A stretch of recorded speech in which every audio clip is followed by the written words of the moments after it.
Ta parole est une lampe à mes pieds, une lumière sur mon sentier. Psaume 119, verset 105. La méditation.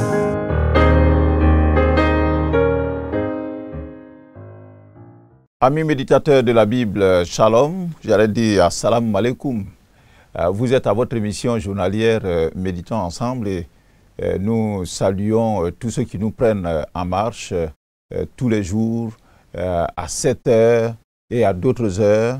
Le lecteur adulte de la Bible 2000, édition 2025, le lecteur qui est produit par la Ligue pour la lecture de la Bible, nous propose en ce jour le texte de Matthieu, le chapitre 7, du verset 1 au verset 12.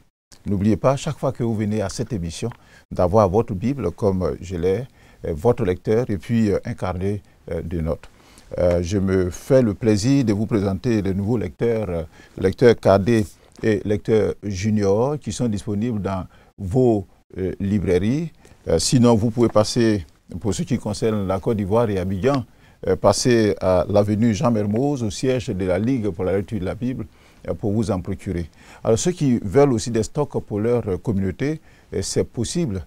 Passez à la Ligue, nous allons voir comment nous organiser pour satisfaire donc votre communauté. Le texte que nous allons lire aujourd'hui, je m'en vais vous faire le contexte afin que nous puissions mieux saisir donc ce qui nous est présenté. Depuis le 4 janvier, nous lisons et méditons avec beaucoup d'intérêt le long et riche discours du Seigneur Jésus, assis sur une montagne au bord du lac de Génézareth, ou bien le lac de Galilée, qu'on appelle aussi la mer. Bon, mais c'est un lac. Ses disciples sont autour de lui, car le discours leur est adressé principalement. Cependant, une grande foule venue de plusieurs contrées, de la Syrie, du Décapole, de la Judée et même de Jérusalem, l'a suivi à cause des nombreux miracles qu'il opérait et de son enseignement qui tranchait avec les discours entendus jusque-là. Dans les chapitres 5 et 6 du livre de Matthieu, parce que ce discours s'étend sur 3 chapitres, le Seigneur a parlé à son auditoire des béatitudes, c'est-à-dire comment être heureux sur la terre et pour l'éternité. Il a parlé aussi du disciple de Jésus, son disciple qui doit être le sel de la terre et la lumière du monde. Il a parlé de lui-même, le Christ, qui est venu accomplir la loi et les prophètes. Et puis, il a parlé bien sûr de la prière, du pardon des offenses, des trésors sur la terre et dans le ciel que nous pouvons avoir, de l'impossibilité de servir 2 maîtres. Et puis, il a parlé aussi des soucis et des inquiétudes. La solution, bien sûr, se trouvant en lui. Nous abordons aujourd'hui le 3e et dernier chapitre de cet enseignement du Seigneur Jésus-Christ. Et 2 questions nous sont soumises pour nous permettre donc de réfléchir à notre texte. Ce sont les questions numéro 4 et numéro 5. Y a-t-il un ordre auquel obéir? Y a-t-il une promesse? Alors nous prenons nos Bibles et nous allons lire notre texte, non sans avoir prié, bien sûr. Je vous invite donc à prier, à vous mettre dans une attitude de prière. Seigneur, nous voulons te remercier pour l'occasion que tu nous donnes de nous retrouver autour de ta parole. Elle nous fait du bien, elle nous instruit, elle nous indique le chemin pour la vie. Merci de nous bénir au nom de Jésus-Christ. Amen. Je fais la lecture. Matthieu, le chapitre 7, verset 1. Ne jugez point afin que vous ne soyez point jugés, car on vous jugera du jugement dont vous jugez, et l'on vous mesurera avec la mesure dont vous mesurez. Pourquoi vois-tu la paille qui est dans l'œil de ton frère et n'aperçois-tu pas la poutre qui est dans ton œil? Verset 4. Ou comment peux-tu dire à ton frère, laisse-moi ôter une paille de ton œil, toi qui as une poutre dans le tien. Hypocrite, ôte premièrement la poutre de ton œil, et alors tu verras comment ôter la paille de l'œil de ton frère. Verset 6. Ne donnez pas les choses saintes aux chiens, et ne jetez pas vos perles devant les pourceaux, de peur qu'ils ne les foulent aux pieds, ne se retournent et ne vous déchirent. Verset 7. Demandez et l'on vous donnera. Cherchez et vous trouverez. Frappez et l'on vous ouvrira. Car quiconque demande reçoit. Celui qui cherche trouve. Et l'on ouvre à celui qui frappe. Lequel de vous donnera une pierre à son fils s'il lui demande du pain? Ou s'il demande un poisson, lui donnera-t-il un serpent? Si donc, méchant comme vous l'êtes, vous savez donner de bonnes choses à vos enfants, à combien plus forte raison votre Père qui est dans les cieux donnera-t-il de bonnes choses à ceux qui les lui demandent? Et verset 12, tout ce que vous voulez que les hommes fassent pour vous, faites-le de même pour eux, car c'est la loi et les prophètes. Voilà notre test. Et je ne crois pas que nous aurons suffisamment de temps vraiment pour parcourir chaque élément. Mais ce que je m'avais vous dire, c'est que moi, je l'ai découpé en 4 parties. Du verset 1 au verset 5 que j'ai intitulé « Ne pas juger les autres afin de ne pas être jugé par Dieu ». Et puis le verset 6, j'ai donné ce titre « Ne pas donner les choses saintes aux chiens et aux pourceaux ». Et le verset 7 jusqu'au verset 11, il faut demander pour recevoir de bonnes choses de Dieu. Enfin, le verset 12 que j'ai appelé, que j'ai intitulé « Faire aux autres ce que l'on attend d'eux ». Alors, prenons cette première idée, donc du verset 1 au verset 7, « Ne pas juger les autres afin de ne pas être jugé par Dieu ». Le verset 1 nous le dit. Il dit, ne jugez point afin que vous ne soyez point jugés. Le terme juger a plusieurs sens. Pour bien comprendre ce verset, il faut différencier 2 types de jugement. L'un consiste à juger les actions ou les comportements d'une personne et l'autre à juger la personne elle-même. Comment juge-t-on les actions ou les comportements d'une personne? Parce que le Christ donne un sens clair au mot « juger ». D'abord, le Seigneur n'interdit pas le jugement civil ou pénal des cours de justice envers les malfaiteurs. Et ceci, d'ailleurs, se trouve partout dans toute la Bible. Dans Deutéronome, le chapitre 16, il est dit que c'est le Seigneur qui donne cette instruction à son peuple. Tu établiras des juges et des magistrats dans toutes les villes que l'Éternel, ton Dieu, te donne, selon les tribus, et ils jugeront le peuple dans la justice. Donc Dieu a établi la justice et la magistrature, j'allais dire. Dans le Nouveau Testament, pour ne pas dire que non, c'est une chose ancienne, et notamment dans Romains le chapitre 13 et le verset 6, le Seigneur dit que les magistrats sont des ministres de Dieu entièrement appliqués à cette fonction. Donc, la magistrature et le jugement, c'est aussi autorisé et demandé dans la Bible. Dans Tite, le chapitre 3, le verset 1, Paul dit « Rappelle-leur d'être soumis aux magistrats et aux autorités, d'obéir, d'être prêts à toute bonne œuvre. » Donc, ce n'est pas de cela que le Seigneur interdit de porter un jugement. Le Seigneur n'interdit pas non plus le jugement de l'Église à travers ceux qui l'administrent contre ceux qui marchent d'une manière désordonnée, comme il enjoint donc ces apôtres, que ces apôtres aussi ont rapporté. L'apôtre Paul dit à Timothée, dans 2 Timothée, le chapitre 4, le verset 2, il dit, prêche la parole, insiste en toute occasion, favorable ou non.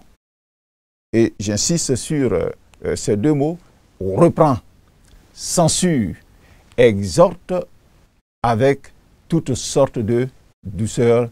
Et bien sûr, le mot reprend, censure, cela veut dire qu'on a vu quelque chose, qu'on juge et qu'on prend même des mesures coercitives. Donc contre cela. C'est un jugement.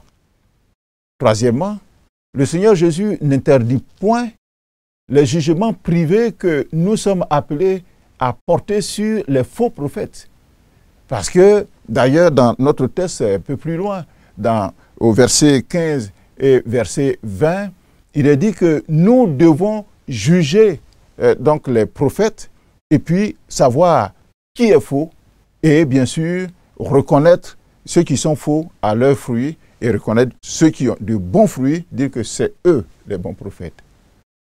Donc le jugement que le Seigneur interdit, c'est le jugement hasardeux et précipité, qui n'est pas charitable, c'est-à-dire basé sur l'amour, qui est porté sur l'homme lui-même et non sur les faits.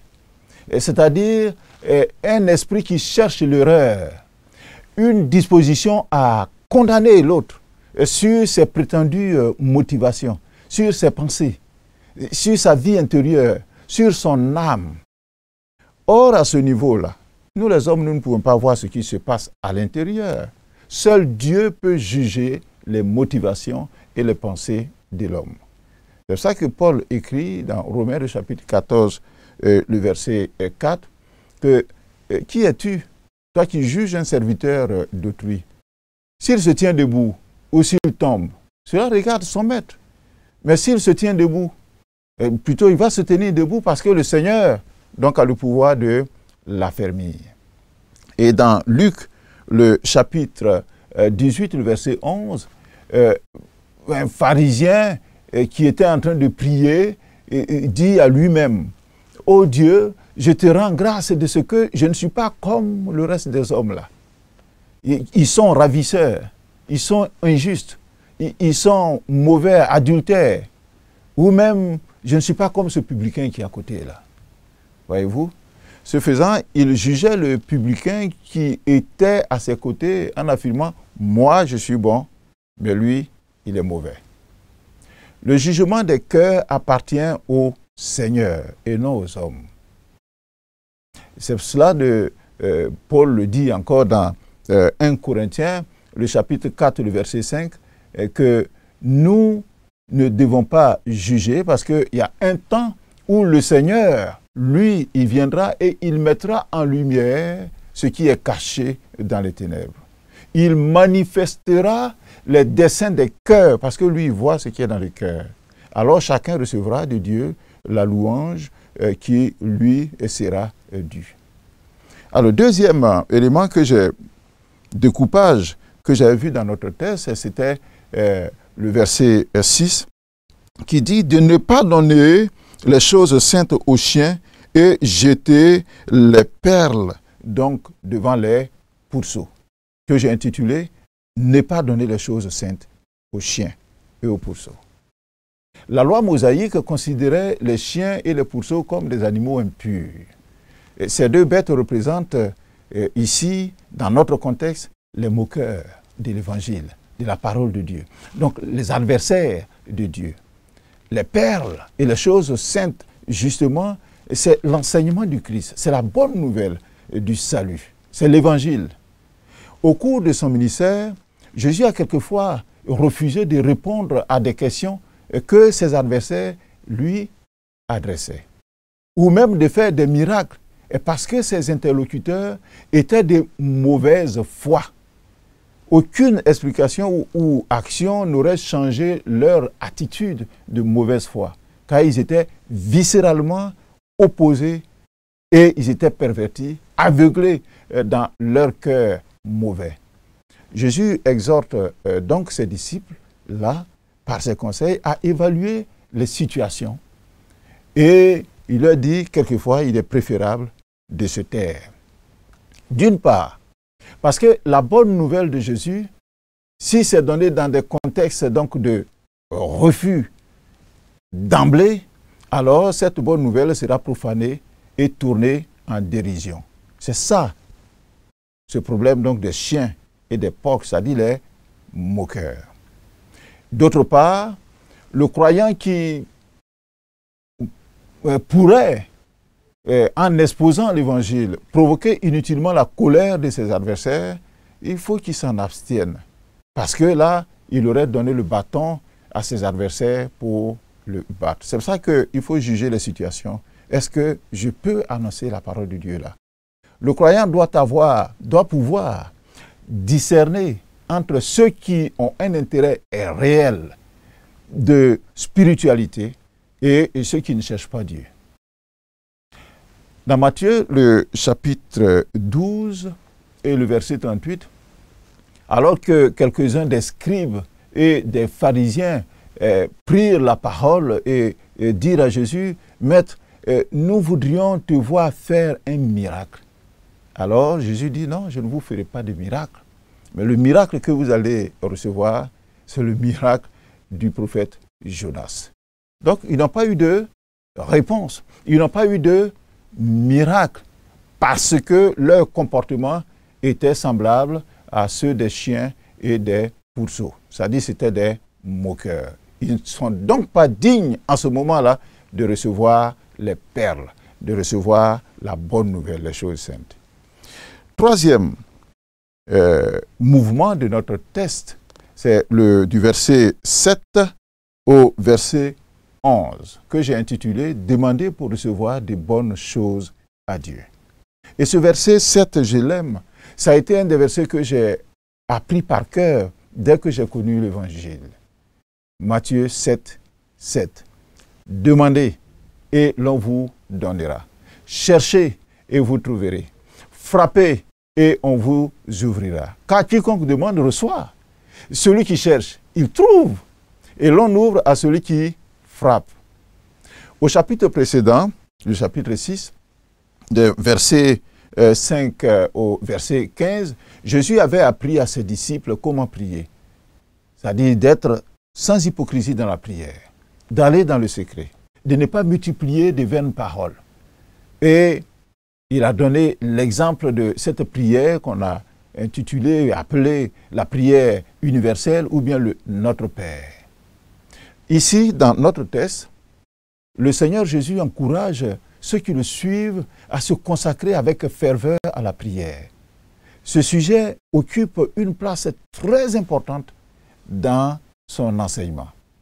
Les trois verbes, demander, chercher, frapper, sont conjugués au présent. Et ce qui sous-entend que les croyants doivent faire de ces impératifs une habitude journalière, constante. 1 Thessaloniciens chapitre 5 verset 17 d'ailleurs dit que prier sans cesse. D'ailleurs dans le texte grec original des verbes demander, chercher, frapper, ces verbes signifient textuellement continuer de demander, continuer à chercher, continuer à frapper. Ainsi devrions-nous continuer, nous chrétiens, nous croyants, à demander jusqu'à ce que nous recevions la réponse du Seigneur. Nous recevrons d'autant plus que nous demandons avec foi, avec confiance en Dieu. Avant, je ne comprenais pas pourquoi il fallait prier, demander des choses au Seigneur, car pour moi, Dieu, il me connaît. Il sait tout ce dont j'ai besoin. Par conséquent, pourquoi lui formuler une demande? Dès lors qu'il sait, il devrait satisfaire à mes besoins, sans nécessairement que je demande, que je cherche, ou bien que je vienne frapper à sa porte. Mais depuis que Dieu m'a donné d'être père d'enfants, je comprends la nécessité pour l'enfant d'exprimer ses besoins à son Père. Et je le fais désormais. Le Seigneur Jésus insiste sur cette nécessité de prier. Et d'ailleurs, il choque son auditoire afin de bien mettre en avant combien le Père Céleste, il est bon, il veut entendre ses enfants, il est digne de confiance et qu'il prend soin d'eux. Il prend soin de ceux qui l'invoquent. Ma responsabilité en tant que croyant, en tant que chrétien, est de prier avec ferveur pour ce que je désire ardemment et même de frapper à la porte du ciel avec impertinence jusqu'à ce que j'obtienne ce qui est bien pour moi. Toutefois, je dis bien toutefois, lorsque nous prions, attendons-nous à 3 réponses possibles de la part de Dieu, notre Père qui nous aime. La première réponse, c'est non, ce n'est pas bon pour toi. Ce que tu demandes, ce n'est pas bon pour toi. Et nous devons rester sereins, ne pas rougir parce que Dieu ne nous a pas donné. Pas qu'il n'a pas répondu, mais il dit non. Deuxième réponse qu'il peut nous donner, c'est oui, je suis d'accord de te donner cela, mais ce n'est pas le temps. Attends encore un peu. Et dans ce cas, il nous faut être patient. Et la troisième réponse, oui, je suis d'accord. Ce que tu m'as donné, je le fais. Et dans ce cas, quand nous avons reçu, il faut être reconnaissant. En effet, toutes nos demandes ne seront pas satisfaites, car Dieu ne donnera ni un caillou qui est inutile, ni un serpent qui est dangereux à ses enfants et qui s'attendent à lui. Parce que nos demandes peuvent ne pas être de bonnes choses pour nous. Et notre Père Céleste, il sait ce qui est bien pour nous. Il donnera de bonnes choses de son bon trésor. N'oublions pas Deutéronome, le chapitre 28, et le verset 12, qui dit que Dieu a de bons trésors et il ouvre son bon trésor pour ses enfants. Alors, quatrième élément ou mouvement de notre texte, c'est le verset 12. Faire aux autres ce que l'on attend d'eux. Qu'est-ce qu'il dit précisément?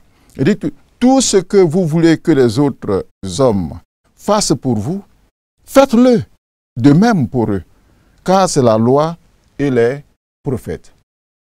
Que dit la loi et les prophètes?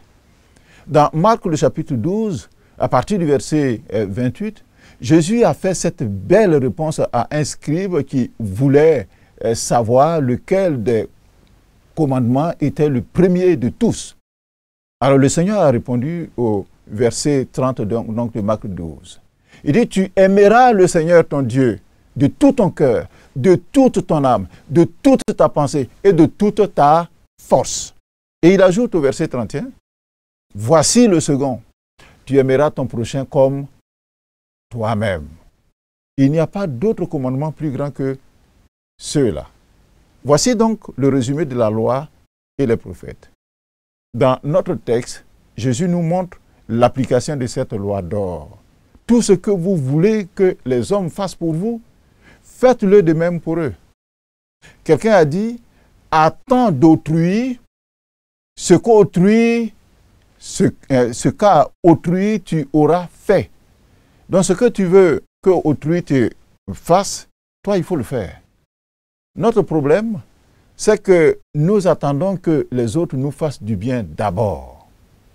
Or, la Bible déclare que dans Proverbe chapitre 11, le verset 25, l'âme bienfaisante sera rassasiée. Et à celui qui arrose, sinon celui qui arrose sera lui-même arrosé. Imaginons que chacun mette cette règle d'or en pratique, c'est-à-dire faire à autrui ce que l'on attend de lui. Il n'y aurait plus de disputes. Il n'y aurait plus de guerre entre nous. Si chacun fait à autrui ce qu'il attend de lui, il n'y aurait plus de conflits sociaux. Il n'y aurait plus de divorce. Les rois, les juges, la police et l'armée deviendraient pratiquement inutiles. On n'aurait pas besoin d'eux. Il n'y aurait plus de troubles sur la terre. Pourquoi alors l'homme ne respecte-t-il pas cette règle d'or? À cause tout simplement du péché. Car l'homme porte plus d'amour à sa propre personne qu'à son prochain. Le péché de l'homme prend racine dans son égoïsme, son égocentrisme, l'amour de soi au détriment de l'amour du prochain. C'est là l'origine de toutes les querelles, de tous les ennuis que nous avons dans ce monde-là. Jésus nous apprend qu'il faut faire à autrui ce que l'on attend de lui. Et même qu'il faut donner et ne rien attendre en retour. Car c'est ce qui est au cœur de l'amour, donner sans rien attendre. En effet, attendre la réciprocité dans une relation, ce n'est pas de l'amour, c'est plutôt une relation d'affaires.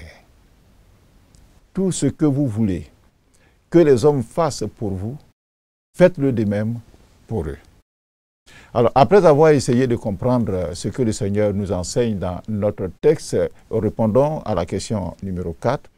Y a-t-il un ordre auquel obéir? Il y a plusieurs ordres auxquels nous devons obéir. Il est dit au verset 1, « Ne jugez point, afin que vous ne soyez jugés. » C'est un ordre. Le verset 6, « Ne donnez pas les choses saintes aux chiens et ne jetez pas les perles devant les pourceaux. » De peur qu'ils ne les foulent aux pieds. C'est un ordre. Le verset 7 que j'ai appris par cœur et que je vous recommande d'apprendre par cœur, dit « Demandez et l'on vous donnera. Cherchez et vous trouverez. Frappez et l'on vous ouvrira. » C'est ce qu'il faut faire tous les jours.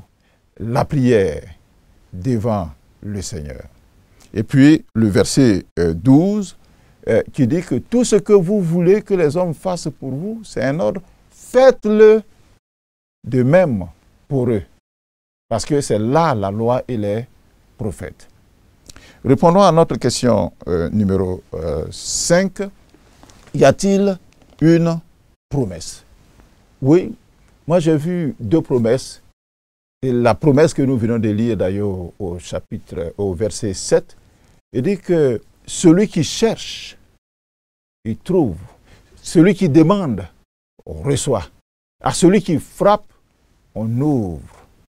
Et d'ailleurs, Jésus dit, je viens et je frappe à votre porte. Si vous m'ouvrez, j'entre. Et si nous venons que nous frappons aussi à sa porte, le Seigneur nous ouvre et il nous laisse entrer dans ses promesses.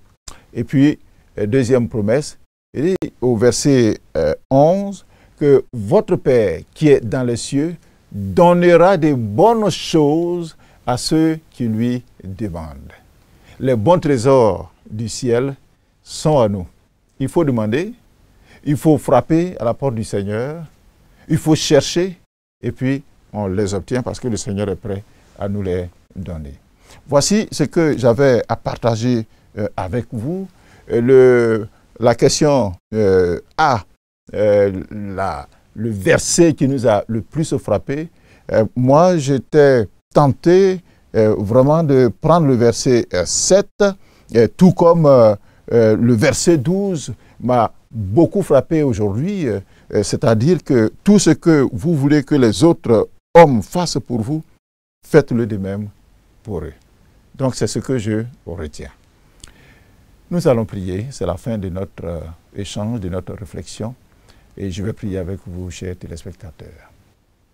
Seigneur Jésus, merci pour ton enseignement. Et je voudrais que tu m'aides à appliquer ce que je viens d'apprendre, c'est-à-dire ne pas juger les autres sur leur personne, mais plutôt de me juger moi-même, en rentrant en moi-même pour voir la poutre qui est dans mon œil, afin que je puisse enlever cette poutre-là. Je voudrais te demander de me donner de savoir demander et d'être toujours persévérant dans la prière, sachant que tu es capable et que tu veux me bénir et m'ouvrir ton ciel et me donner de ton bon trésor. Je voudrais aussi te demander de m'apprendre à faire aux autres ce que je souhaiterais qu'ils me fassent.